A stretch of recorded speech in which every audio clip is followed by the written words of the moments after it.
DeSantis keeps blocking a mandate in his district, and his parents aren't going to send him because he's vulnerable. He's in a wheelchair and he's got health complications.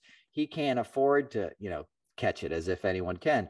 But what do you think about that? You can personally, like, what if this was happening when you were in school? Oh, yeah, I would be terrified. And I'm among the healthier of the people with disabilities that I know. I knew several kids that were wheelchair bound, had disabilities that were much more severe than mine, or didn't have the ability to talk either.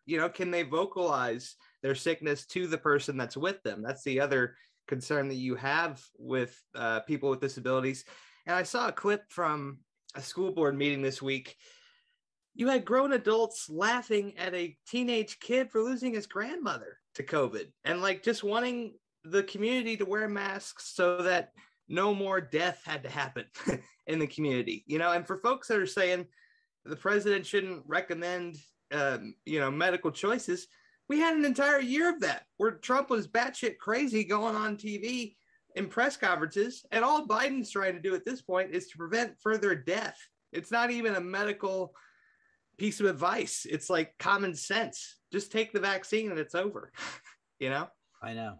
Yeah. It's a simple thing, and I'm glad you made that point. Yeah. Imagine, nonverbal students not being able to, tell their teacher they're starting to get a fever, or they don't feel well. That potential student could be spreading it, and, that's why you have to have all these safety things. Like, we shouldn't even be talking about it. And the other side is going to use it, as I say, like a cudgel. They're just going to beat their voters or their listeners or whatever you call these morons that are following this ridiculous dogma that's being like, these guys are, the stuff behind this is billionaires, man. They want you doing all this stuff because they don't want you paying attention to their pipelines that it's cheaper to leak oil out of than it is to repair. They don't want you getting hip to the fact that in Europe they power trains with windmills at this point, dumping no carbon emissions into the air.